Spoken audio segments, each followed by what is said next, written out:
Ruthless Compassion is a podcast about how you can turn your emotional shit into fertilizer for success and see your darkest moments as opportunities to transform into a powerful kindness warrior. If you enjoy this podcast, please leave a review wherever you listen.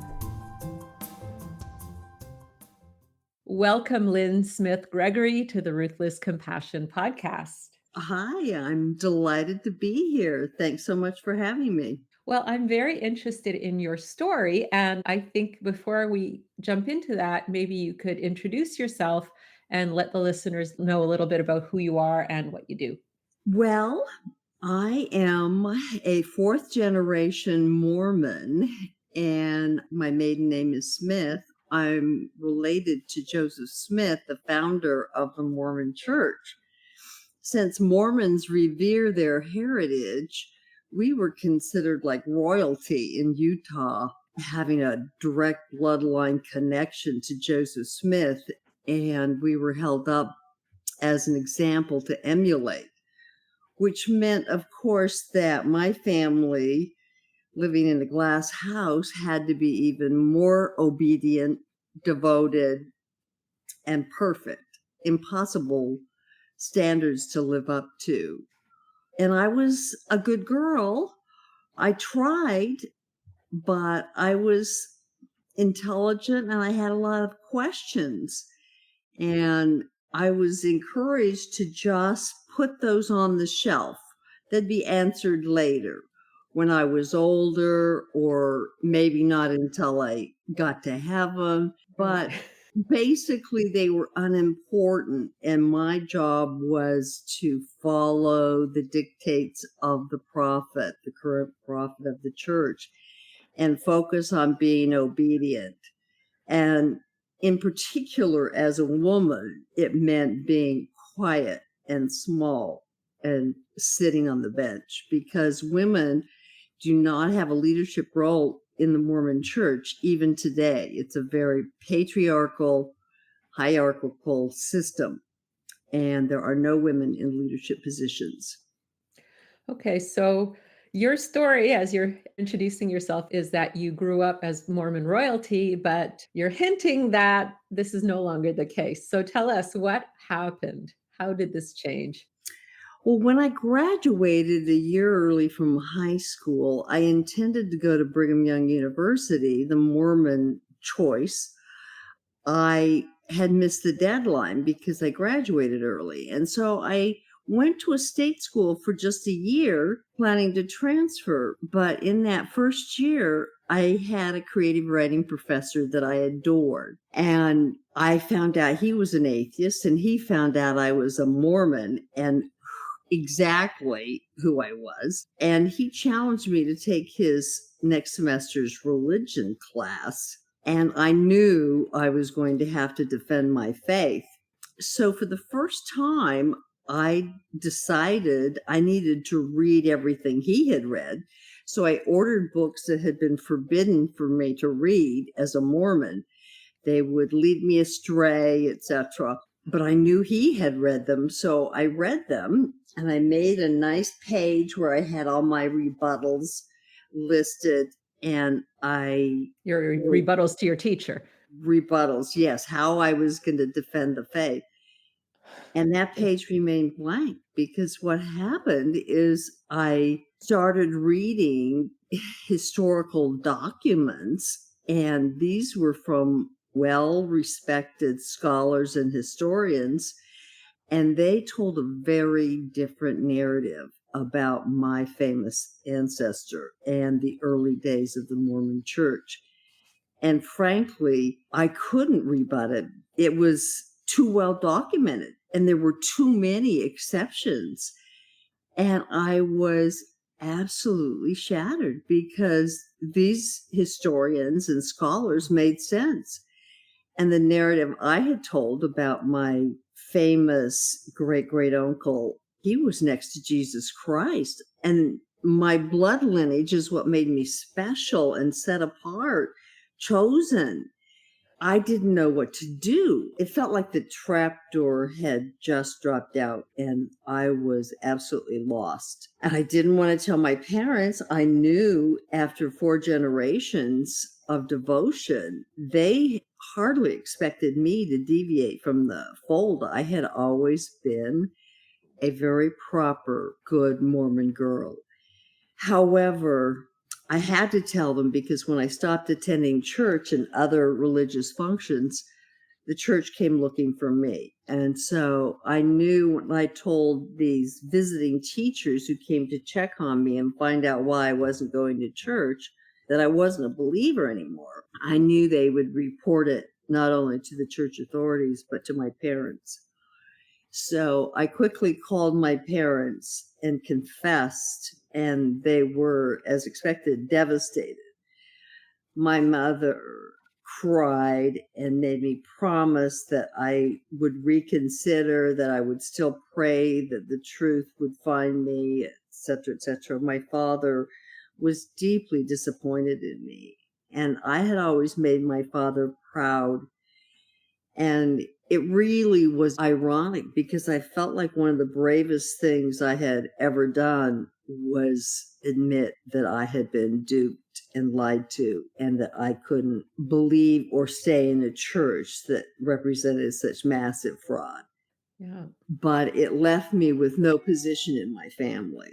I was suddenly a heretic, a sinner, and I needed to figure out a way not to shame or embarrass my family. And I moved to Manhattan from Salt Lake City. And you were how old? 19.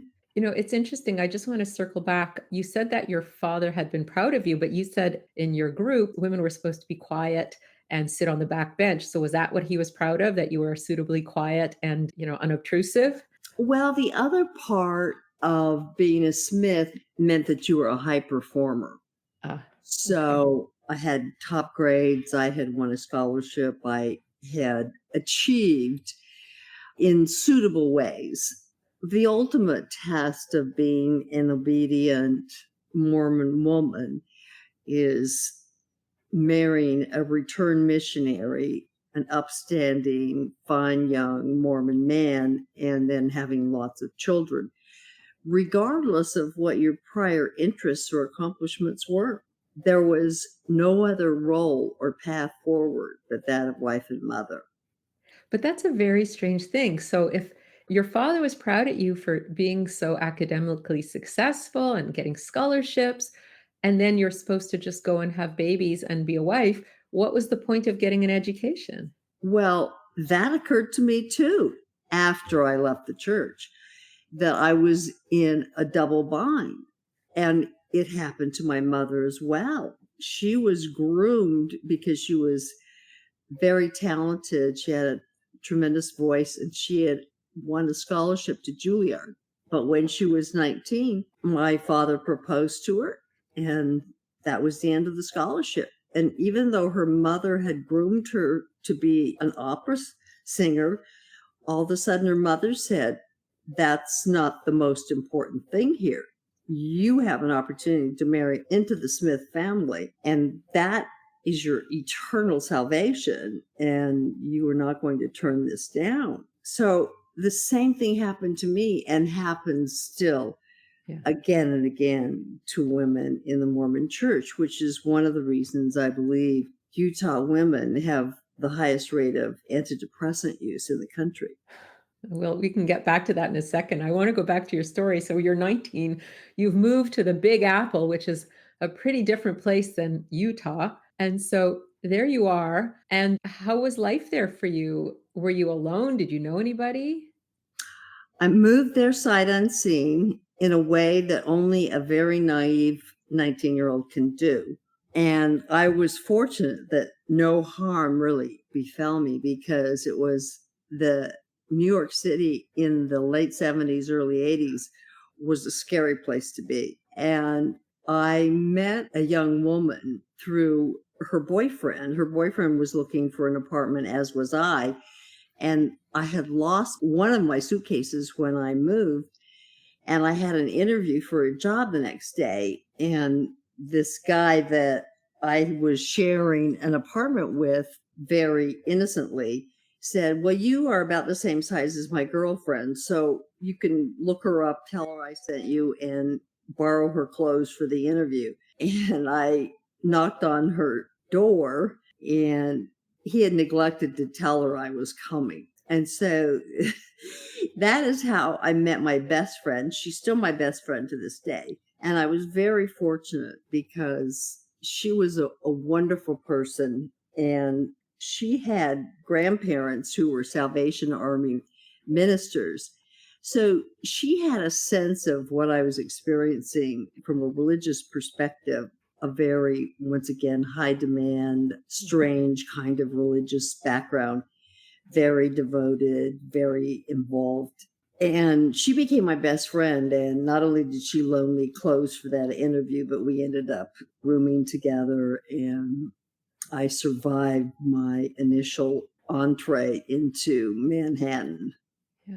So, obviously years passed, you got married, you made a life for yourself, but now here you are, you're blogging about the Mormon faith, you're blogging about cults, you're blogging about Mormon women having depression. What made you decide to, really go public and write about your experiences? Well, I went ahead and had a career. I got an MBA at NYU and had a career in tech, but I never lost my desire to write.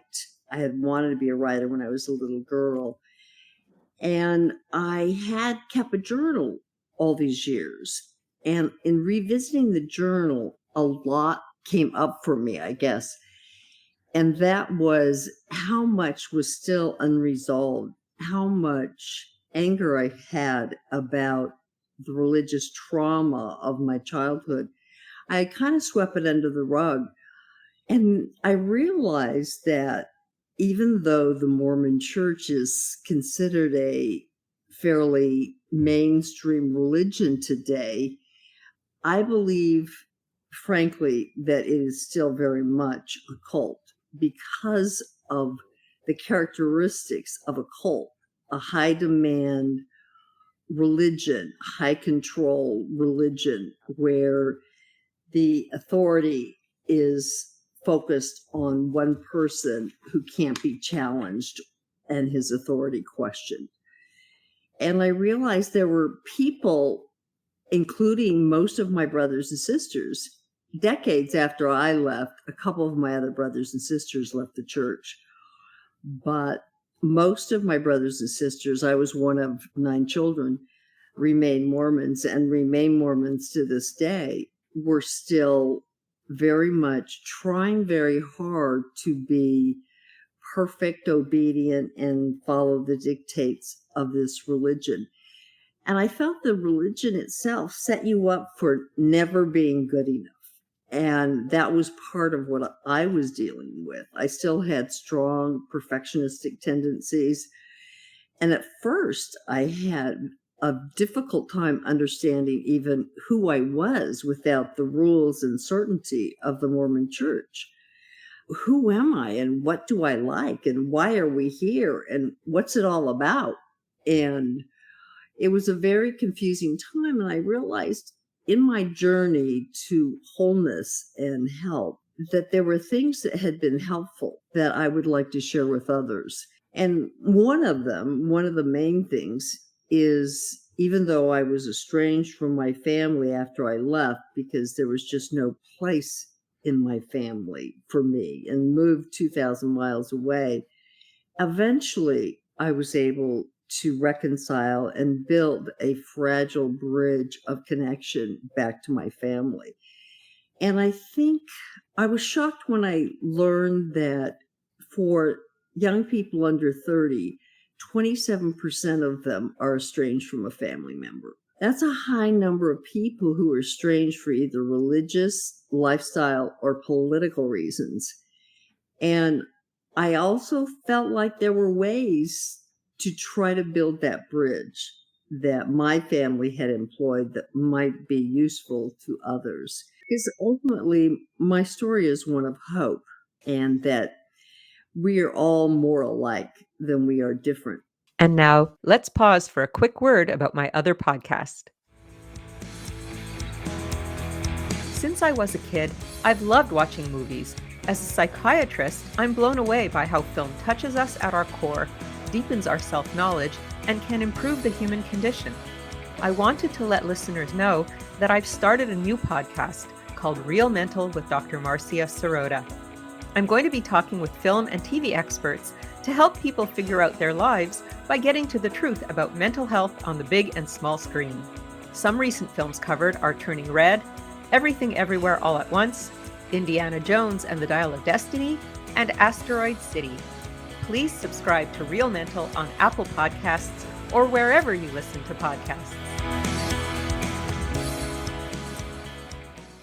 So I have another question for you, because obviously you're hopeful, you're optimistic, but how does it make you feel, since you feel like the Mormon faith is a cult and these people that you love and care about are deeply entrenched in the cult? How does it feel to be around your family when you see that they are in a cult? Well, one of the things I recognize is that they don't believe that their reality is very different from mine, and that I need to respect their reality. And even though I'm sad about it, because I feel like it puts a tremendous amount of pressure and isn't the path that I have found to be helpful, I think it's a path of always punishing yourself for not being good enough. Whereas I have found that the healthiest way to live is one of learning how to better love myself and how to treat myself with some gentleness and compassion. And I wish that they could do the same. But I also recognize that they have the dignity of making their own choices. And one of the ways that has allowed us to come together and spend time together is we focus on common ground. What do we share rather than our differences? And we don't talk religion or politics, for that matter, when we're together. There is no way to discuss religion when what was traumatizing to me is sacred to you. Yeah. We're just too far apart to have a conversation that can be meaningful, let alone change anyone's perspective. But it hurts because some of my sisters suffer from depression, and I think, oh, you're so intelligent and you never had a chance to even dream dreams, let alone play them out. And so it's hard. Yeah. But I decided ultimately it's worthwhile. Yeah, because you get to speak to them. I have another question. It's a little bit provocative. So I'm looking at your recognizing the characteristics of cults in your blog, Understanding Cults, recognizing the characteristics, and you have a number of things. So isolation and penalization, inappropriate loyalty to leaders, dishonoring the family unit, absolute authoritarianism, intolerance for questions, lack of financial transparency, fear and paranoia, illegitimacy of leaving, perpetual inadequacy, infallibility of leaders, and monopoly on truth. And those are fantastic. And I'm going to make sure we connect it to the podcast show notes. But I wanted to also ask you, because, in my studies of, informal studies of cults over the years, one of the things I have found is that there's often a profit motive. There's often, either profit or power or both, but there's often a profit motive on the part of the leadership. And one of the, reasons that they keep trying to indoctrinate more people and keep people in the fold is because they profit from it. So is there any financial incentive for the Mormon Church to maintain its, cult-like ways with its followers? Yes. I'm glad you asked that question because it is very provocative, because I believe the Mormon Church is first and foremost a business. I don't know if you read the Washington Post broke the news that the Mormon Church had the second largest private equity fund, estimated between $100 and $200 billion. Wow. It is the second wealthiest Christian religion in the world. And that's, with a smaller proportion of followers, right? Right. And one of the requirements to be a member in good standing in the Mormon Church is to pay your tithing. And the tithing is 1/10 of your income off the top. And every year there's a tithing settlement where you bring your tax records and you show that you have paid 1/10 of your income to the church. And that has led to this being an extremely wealthy organization. They're the largest private landowner in the United States. They are incredibly powerful, not just in Utah, where they run Utah completely, from politics to businesses to the church, but their reach is very widespread. And in fact, what the Washington Post revealed was that a whistleblower had come forward and said that the Mormon Church wasn't in fact using this $100 billion equity fund for charity, but was using it to buy more Mormon businesses, to prop up failing Mormon businesses, to create the City Creek Mall in downtown Salt Lake City. And that's why he felt compelled to come forward, because it wasn't used legitimately for its tax-exempt status. Right. But they're still tax exempt. Correct. And as a church, they don't have to be very transparent financially, which is also very convenient. So let me ask you this. So very often with what I have found is with the leaders, they can live very lavish lifestyles. They can lead lives of luxury while, the regular people in the congregation, have regular lives. So is anybody up at the leadership, taking advantage of this wealth personally? It's interesting, but you don't see that pattern. First of all, there are no paid clergy in the Mormon Church. So even the pastor, what Mormons call the bishop of a congregation, he's volunteering in that role. And so they don't have to pay anybody, and they don't get a salary until they reach the top 70 leaders, and then the 12 apostles, and then there's the prophet on top of that. Okay. And the prophet is somebody who has aged into the position, so to speak. These are people who are now in their 70s and 80s, sometimes 90s, and they stay in the job until they die, like the Pope. So they don't demonstrate that sort of external opulence that you see some cult leaders or religious leaders, particularly those prosperity churches where the pastor is having a lavish lifestyle and his congregants. But the church is worldwide, and the message to members is, regardless of your circumstances, you pay your tithing first before you pay your rent, before you feed your children, etc., etc. And you can't go to the temple, which is where a special building that only worthy Mormons can enter, which is where they perform religious ceremonies, secret religious ceremonies and rituals. That's where you get married. That's where they do a lot of things that are unique to Mormons, where you get your garments, these special underwear that Mormons wear as a protection against evil. Once again, the fear and paranoia is being activated. You need that kind of protection. So the person who can't feed their family because they're paying their tithe, they can't go to the temple to say, I need some dispensation. So what happens to these people? They just suffer? Well, it's interesting. The Mormon Church also has the second biggest private welfare organization, where if you're a member in good standing, you can go to the bishop's storehouse and get food for your family. But that's if you've paid your tithing, if you're attending church regularly, if you don't have any other black marks on your record. But that in turn makes them, first they give the money to the church, and then they're dependent. They're humbled, inadequate. They can't be a provider.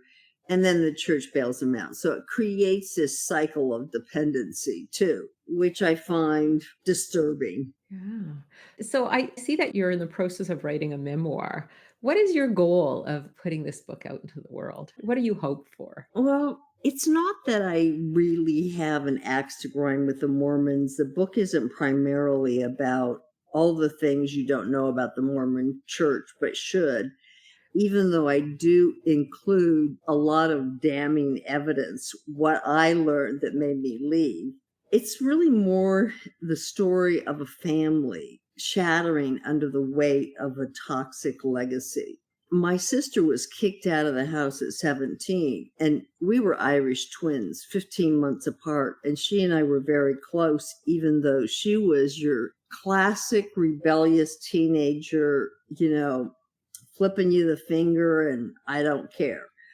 And she and I stayed close, and it's partially the story of our two trajectories. She went to San Francisco. She married a sugar daddy 20 years older than her and went to San Francisco to become a blues singer. And I went to Manhattan, but we stayed connected and we had very different outcomes. And I was curious in reading both her journals and mine through this period of time, what were the causes of such different outcomes? Why did I end up reconciling with my family in a way that my sister never did? What were some of the causes? So it's partly that. It's also the story of how our family changed with my sister and I leaving the fold, how that impacted the family and drove the family into two different camps, and then how we reconciled and healed. When you talk about your sister, I can see one difference between the two of you, which is that you chose to leave, but your sister was kicked out, right? So Right. you were not shamed or humiliated. You were not rejected. And I You're can right. I can see how that would give you a very different feeling than your sister. And she probably harbored a lot of hurt and anger about that. And that could make things very different for her. You're absolutely right on. Our different reasons for leaving and how we left really impacted our lives forever. Yeah. Wow, it's a very interesting thing because some people join cults, when they're adults, right? They grow up with a family, there's no cult, but maybe there's some underlying reasons why they're attracted to a cult, and then they join a cult as an adult. But I can see that it's a very different story when you're born into a cult. And I think it's kind of remarkable for somebody like you who is born into a cult, and not only into a cult, but the elite of the cult, the like you say, the royalty of the cult, a Smith, Right. your great great uncle. I mean, that's not very far away. If that's your your great grandfather's brother. Yeah. Right. So that's not very far away. And here you are, and you were able, as a young woman, like before you were 20, you were able to, first of all, you chose to read these books that were forbidden, that could potentially set you astray, and you chose to read them. And you had this open mind and this courage, like you say, and you read this stuff, and you chose to allow facts to speak to you rather than be in denial or get angry or get upset. Like, you just accepted the truth. And I think that's kind of a remarkable thing in a young woman who is born into cult royalty, to be able to cast that off and go, yeah, that's a scam, that's fakery, I'm not going to buy into this anymore, and to leave your family and to go to New York City and to start a new life. Like, you say it as though it was just kind of like, and then I did this and then I did this. But I'm kind of sitting here going like, wow. And this was, like you said, in the 70s. And I'm just like amazed that you had the wherewithal to do all of this, given how, you talk about your father and how perfectionistic he was, and how girls are supposed to be quiet and on the sidelines. And yet here you are, using your mind, using your heart, using your courage, and just like being a real full person, even when everything conspired against you. It's quite remarkable. Well, thank you. It felt just like the only option to me. And I was naive enough at the time to not really understand fully the dangers that I was putting myself into. But I also think that my parents' encouragement, particularly my father, to be a high performer, backfired on him. And he wasn't expecting it. But I think he, on some level, grudgingly respected me. He would never admit that at the time.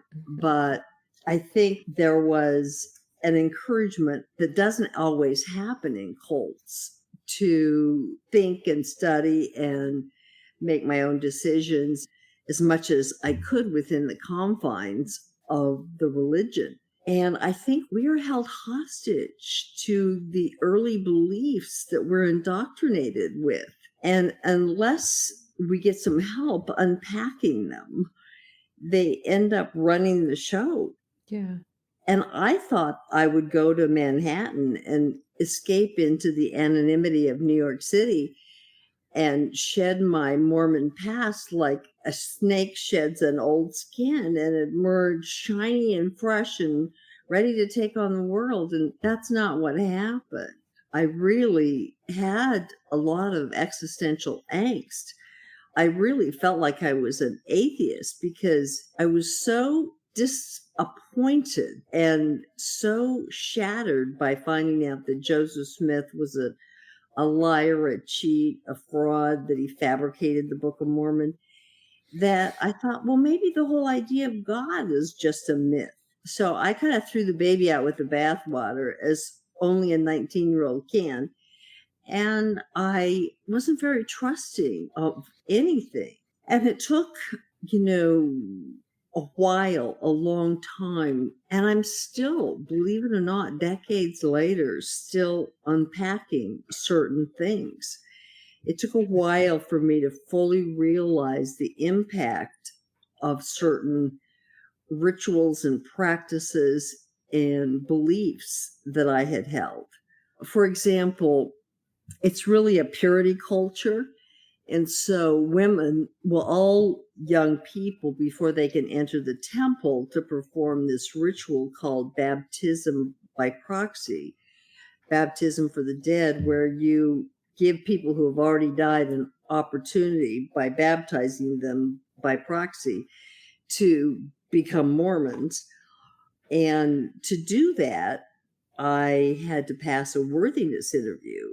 And my bishop, who was the pastor of the congregation, sat me down, and he was one of my friend's fathers. So, and he asked me some very, very personal questions. And it wasn't until later that I felt my anger at how intrusive and irresponsible and inappropriate his questions were. It almost constitutes a sexual assault, right? Really, I mean, it was voyeuristic. I mean, he was asking me, did I have impure thoughts? And, I'm 14. I'm like, no. And he says, well, do you debase yourself? And I didn't even know what he meant. Yeah. And I look back now and think, and I've heard other horror stories of young women who've been interrogated by their bishops after some sexual experience that they had, where they've asked such inappropriate questions. Like, what were you wearing? What color were your panties? Did you have an orgasm? I mean, just ridiculous. Yeah. So they're getting titillated by pretending to be doing their job. Yeah, voyeuristic. And I'm in there in this room with this man who's my father's age asking me these questions with nobody else, not my parents, Right. not another adult, not another woman. It's just completely wildly inappropriate. And it would be never permitted in a doctor's office. Like, a doctor would not be able to examine you without a nurse of your gender present, right? And yet this guy Right. has complete freedom to violate you. Liberties. Yeah. Right. Yeah. Can you tell me, if you know, how many people leave the Mormon Church each year in the United States? Do you have any idea? I don't know they're experiencing a crisis right now with millennials, Gen Z, because this generation finds the church's position on women and the LGBTQ community unacceptable, and they can't reconcile it. And in fact, my younger sister, who had 9 children and was completely devoted church member, but when her son came out as gay, all of a sudden she was faced with a choice. She could not wrap her brain around the fact that this beloved child of hers, who everyone in the family adored because he was such a kind, gentle soul, the peacemaker in the family, that he was an abomination in God's eyes. And that was it for her. And so that was the final straw, I should say. I mean, she had questions and concerns before, but that was it. And not only did she leave, but all but one of her 9 children left because he was adored. And it was ridiculous. And the church is incredibly slow to evolve, if it evolves at all. It's not like some of the other mainstream Christian faiths that have accepted the idea of women as priests or in other leadership capacities. If women speak up or question the leadership or their role in the church, they're excommunicated. So I do know there are 2.3 million ex-Mormons who identify as ex-Mormons currently in the United States, which is a large group. But the Mormon Church, has a never-ending supply of converts because it has the most active proselytizing program in the world. They send out 1,000 missionaries every week to all parts of the globe to convert people to the Mormon faith. And as you say, people are having 8, 9, 10 babies each. So they definitely have enough of a base. Right. So interesting. So interesting. Well, this has really been a fascinating conversation. And I really do commend you for your courage and just your ability to see the truth because, for so many people, that is the hardest thing to do is just to face the truth with courage. My concept of ruthless compassion is being able to have clarity, and self-compassion. But having that clarity doesn't come easily for many people. So for you to be able to just at such a young age to see things and to move forward in that way with all the risks that you were taking, not knowing if you would be able to reconcile it with your family, and to be such an incredible role model for your other siblings, it's really very special. Well, thank you so much. I appreciate your kind words. I hope my story gives hope to others and that there's life. My blog is called Heretic Survivor, From Mormon to Me. And that's how I feel, that I had to leave to find me and find the real me. And I love sharing with my community, what is helpful when our world gets rocked and we realize we can't tolerate the high demand, high control religion that we were raised in. Yeah. And what helps when we leave. That's wonderful. I'm sure there are a lot of people from a lot of different cults that can benefit from, the things that you're talking about. Do you have any sense of when your memoir is going to be coming out? Well, my agent has sent it, and it's right now in the hands of 8 publishers who are reading it. And so I hope within the next 4 to 6 weeks that we'll hear back that it's found a home and will be published. But in the meantime, if someone's interested in following my journey, I have a website, which is just lynsmithgregory.com. And it has my blogs and also other podcasts that I've been able to be a guest on.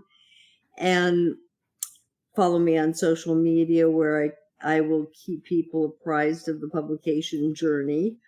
And my handle on Instagram is just LYN SMITH GREGORY, and on Facebook, the same thing. So I'm easy to find on the web, LinkedIn, Substack, I'm there too. Sounds good. Well, you seem to have answered the first two of my three final questions, so I'm going to ask you the last one just before we go, which is what is your call to action today for the listener?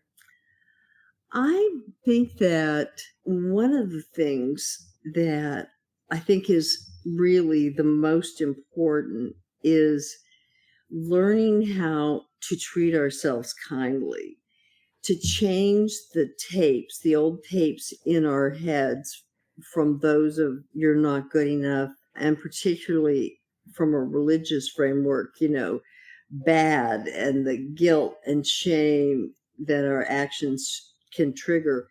And I think that is really important because until we have compassion for ourselves, that's a necessary ingredient in terms of having tolerance and compassion for others. And to be gentle with yourself, that it's not going to happen overnight. It's a process.